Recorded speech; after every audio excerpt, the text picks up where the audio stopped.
Welcome to Ken Hance, the best storyteller in Texas podcast. We release an episode every Monday and on Thursdays, so make sure you check back often and check our past episodes as well. There's some great interviews there. We think that you'll enjoy. We start every episode with the saying of the day. Saying of the day is from Barbara Bush. She said, and this is appropriate for this program today, she said, when the dust is settled and the crowds are gone, the thing that matters the most, faith, friends, and family will be there. Amen. And it's a good saying. And you know, she was a forceful person and a strong personality, and supported her husband, her boys, and her family, and was a good mother and a good wife and a good American. She was a tough lady, that's for sure. Yeah. Talking about tough people, we're going to talk about some tough people today, aren't we? We are. You know, we're going to talk about the Dust Bowl. And there was one saying, I almost used this as saying of the day. It said, miles, this was by a farmer in Kansas. He said, miles to water and miles to wood, and hell is only 6 inches below us. So he was talking about tough times. I think to understand the Dust Bowl, you have to go back and look at the history of the Great Plains. And the people going west didn't slow down when they came to the Great Plains. They just kept on heading west. They were going to California, Oregon, Washington, but primarily California.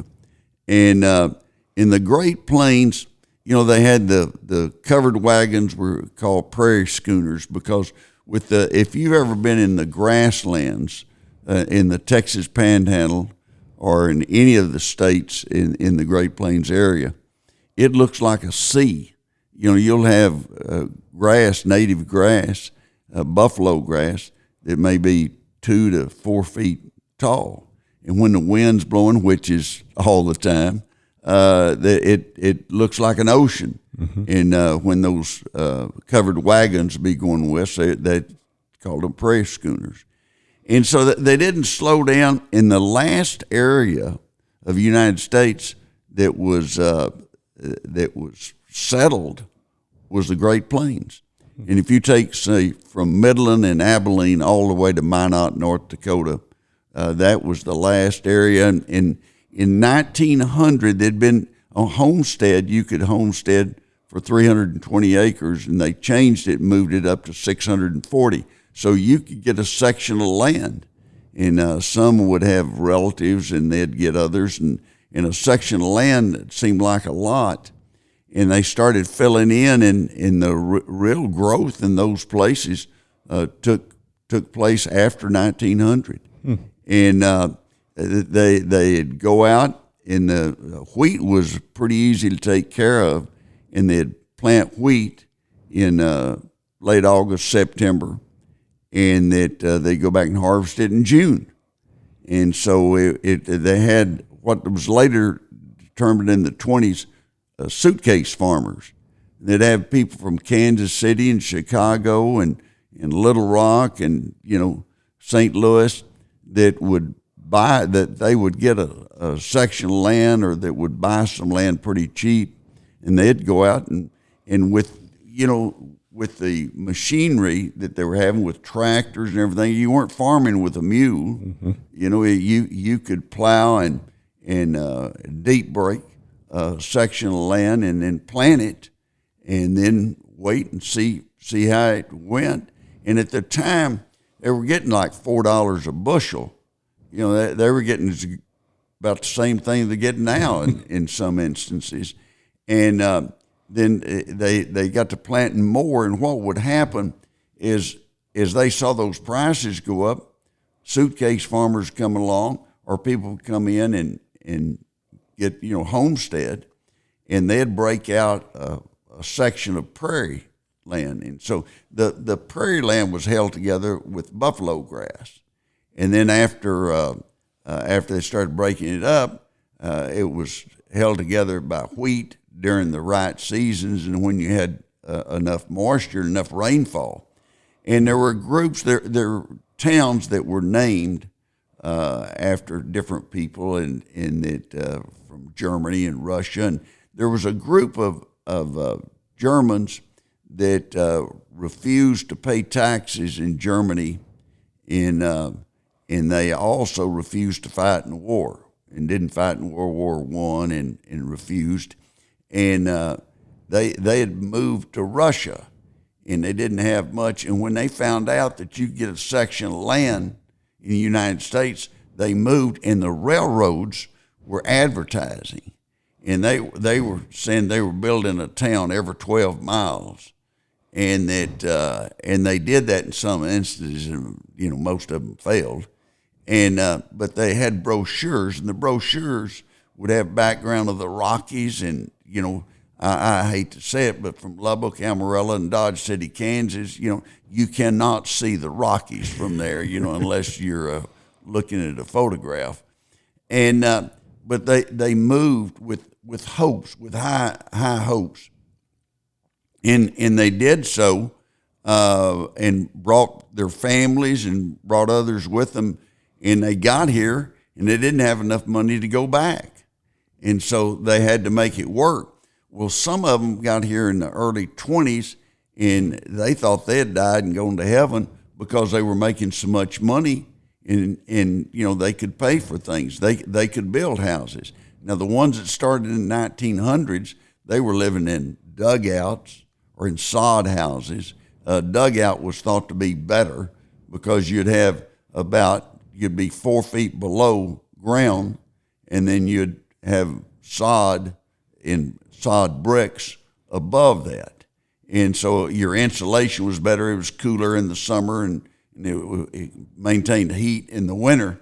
And so that's what they had. And then they started in the 20s shipping lumber in because they could afford to. They're making a lot of money.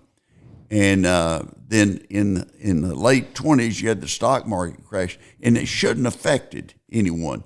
Only 2% of the people in the nation own stock. 2%. Now you've got over 50% because everybody's got a retirement account or something where they own some type of stock. It may be a mutual fund, whatever. And it makes for a more conservative voter. They believe in capitalism because they've invested in it. And they had people that, even though when the stock market crashed, and that people in New York were jumping out of buildings and whatever, and they were on the planes, they thought this is not going to affect us. Well, about the time after the stock market crashed, it stopped raining. It just stopped raining. And for 10, 11 years, they didn't get any rain to speak of. And they talk about the winds are so bad and everything. Winds were like they've always been. You're just going to have some windy days in the Great Plains because you don't have any mountains to break up the wind. You don't have any trees. It's like if you go to Corpus Christi or Galveston, wind's going to blow. Right. And that's because there's nothing there to break it up. And so they had the wind, but the soil had been uncovered, and the bottom of the soil was on top, and they planted wheat. Without good, strong, rains, the wheat didn't grow. And they went from, having somewhere between 16 to 22 inches of rain a year to 5 to 8 inches of rain. And people had claimed that it didn't rain at all a certain year. Well, it rained a little, but, it wasn't much. It wasn't enough to do any good. And so the land got very brittle, and the dust at that time was like pollen. It was very fine, very small. And that when I was little, my mother used to tell us stories that when there was a bad dust storm, she'd wake us up in the morning, and the only white on the pillowcase was where our heads had laid. Wow. And I had a brother, Pat Linden Hance, that he died of dust pneumonia and strep throat. And his little body just couldn't take it. He died in the 30s. I was born in 42, so it was a time that 1941 they had huge rains, rainfall averaged 16 to 22 inches in that area. And in 1941, rainfall in West Texas and all along the Panhandle, Oklahoma and Texas Panhandle, and in southeastern Colorado and southwestern Kansas and northeastern New Mexico, they had, in some areas they were having 41, 42 inches rain. Wow. I mean, it was the wettest time they'd ever had. And that, along with the government coming along, and the government intervened, they started the Soil Conservation Service in 1935. It still exists today.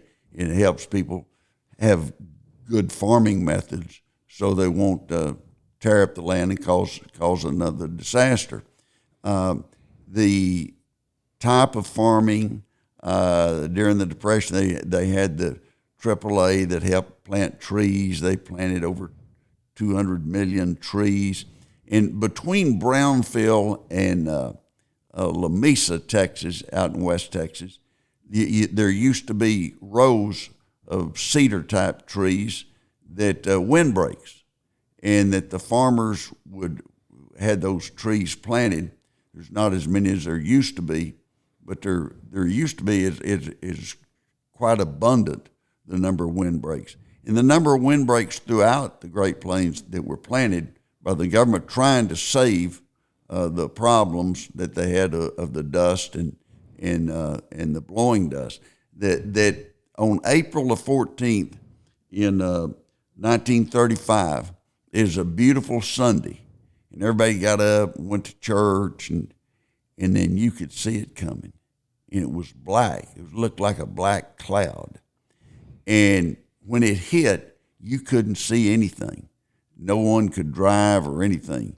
And a lot of people in Kansas, there was a group, they got together and held hands and sang hymns because they knew it was Revelation, the end was near, that it was over. And the storm picked up dirt and dumped it on Chicago, Washington, D.C., and New York. And ships that were 100 miles out in the Atlantic reported dust falling all over the ship. Now, that's a heck of a storm. You know, you get in a fight with Mother Nature, you're going to lose. And it may be a long time before the loss is felt. It may be short. But I always think back to tornadoes or floods or anything. Beware when Mother Nature's coming along that there's going to be some problems. There's a book by a guy, The Worst Hard Time, by Timothy Egan. And it's a good book. It came out in 2006, and I read it when it first came out. I've gone back and looked at it several times.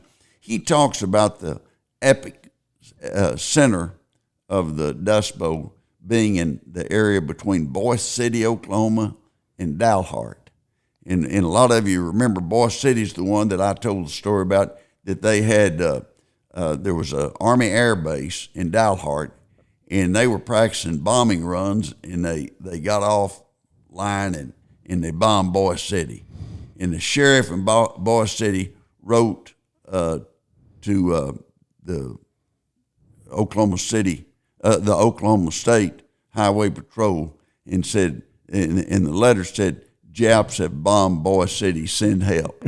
And the head of the public safety, the Highway Patrol in Oklahoma, looked at that and he said, why would they bypass Los Angeles and Las Vegas and Phoenix and Albuquerque to get to Boise City? There's not a base, there's not a reason to bomb Boise City. And they later found out. And one of the bombs hit the Methodist Church, and no one was hurt. They weren't in church at the time. It wasn't on Sunday. But Boise City and Dalhart had a club called The Last to Leave, that they were staying, and they were going to be tough. And that the president of the club moved out one night. He didn't tell anybody he's leaving. He was president of the Last to Leave club, and he was leaving, and he didn't want to tell anybody. He just left.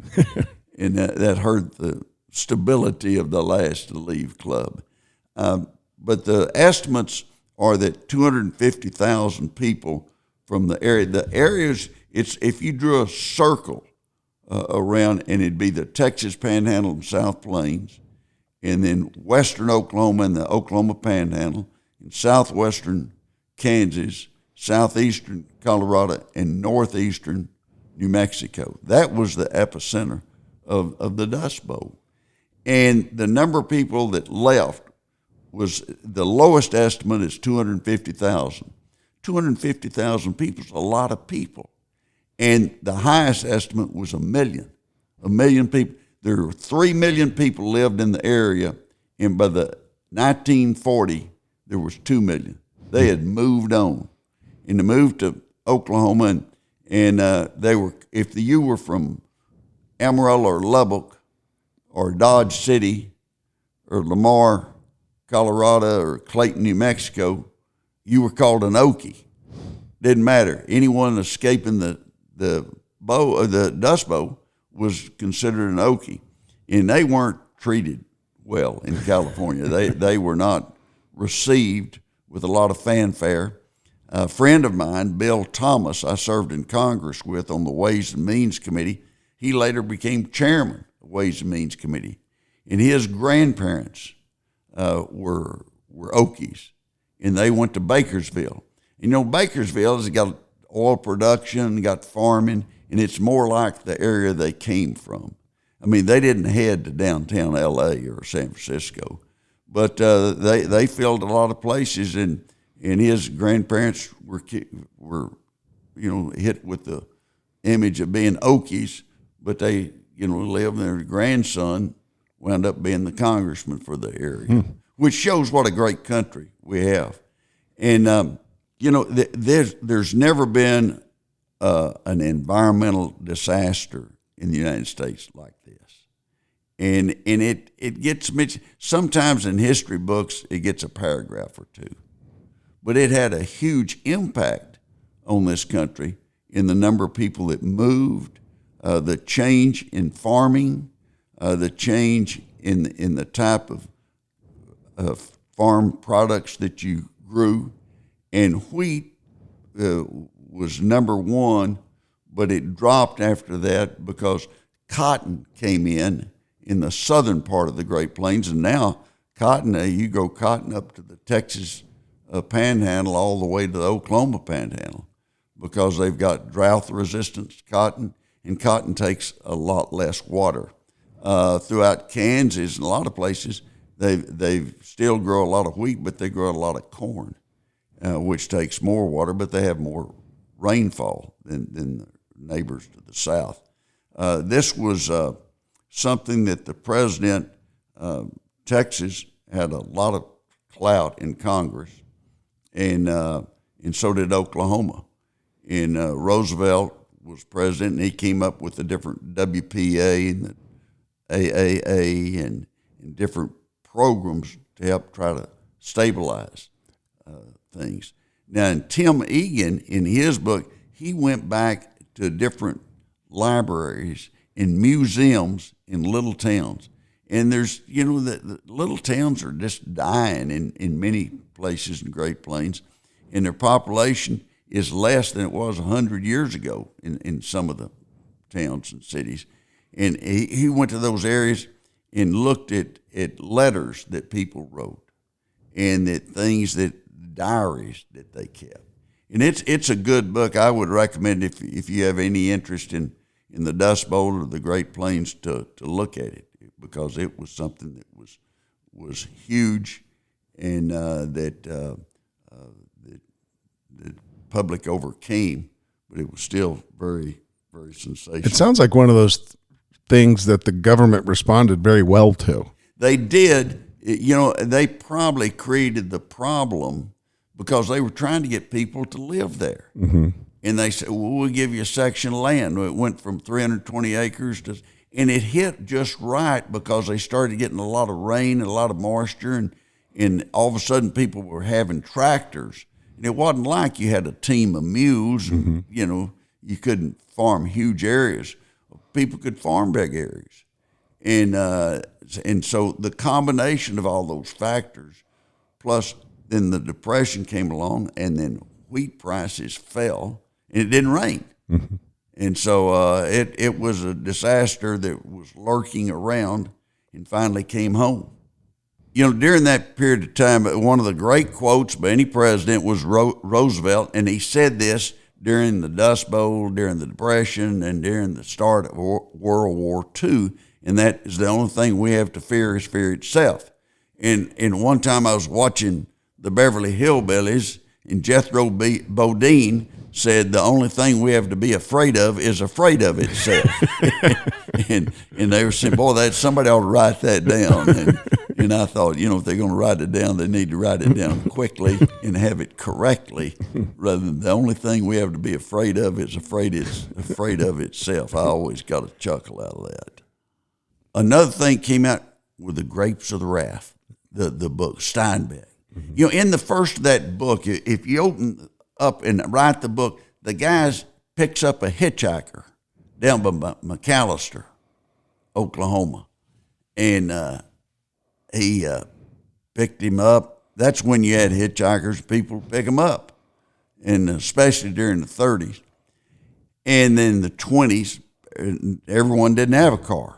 And so he was out hitchhiking, and the guy stopped and picked him up. And he said, asked the guy, where you living? He said, well, I'm going to see a friend in Oklahoma City and try to get a job. He said, where you been living? He said, in the penitentiary here at McAllister.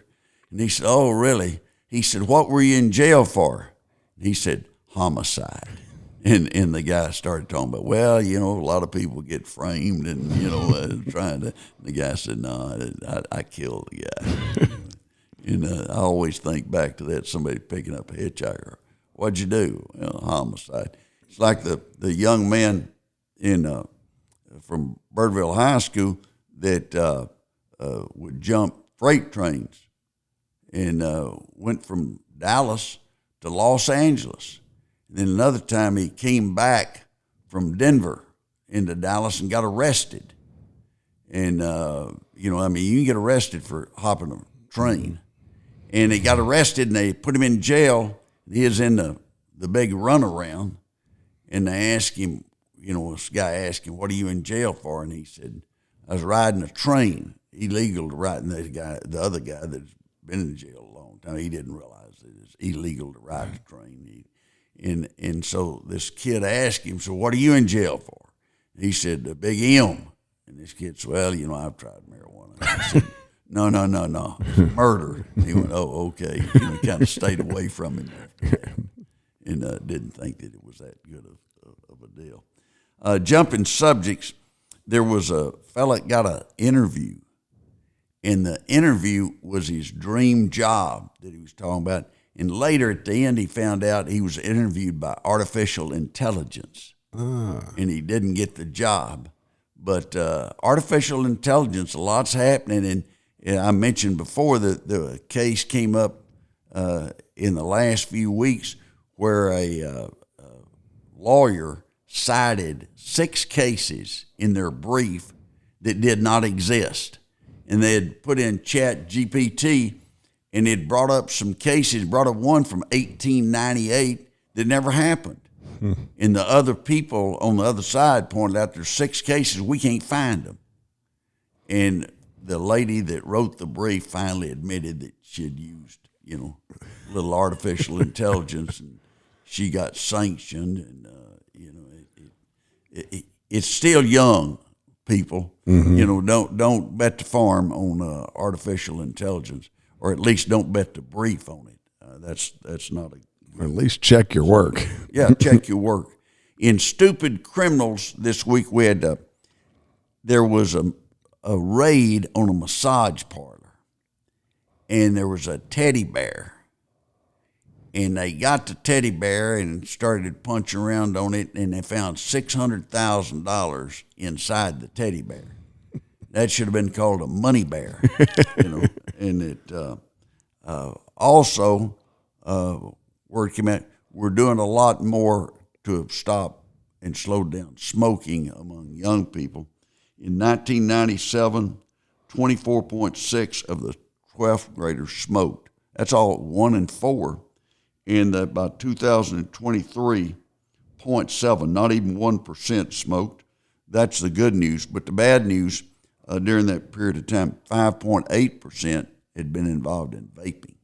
Vaping. Yes, and that can be deadly. That is something that young people need to stay away from.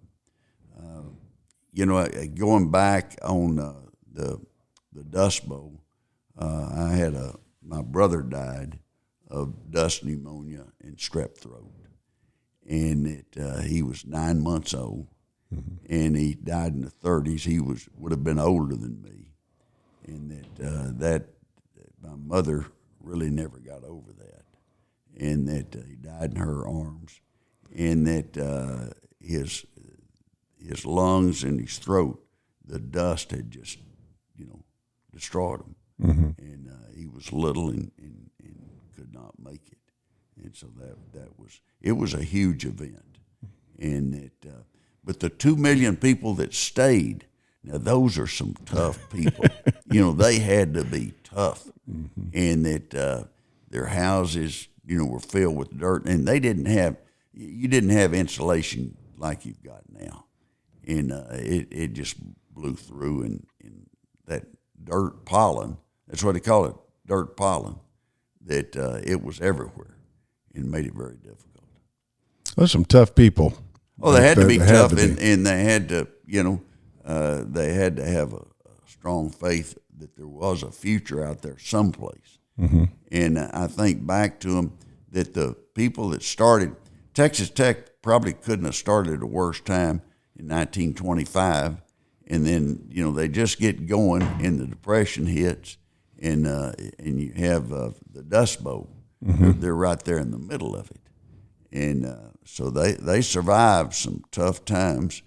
And Amarillo made it, and Lubbock made it, and even Boise City and Dalhart. Dalhart's economy is doing pretty good. They got a lot of dairies. They got a cheese factory, and that things have, improved for them.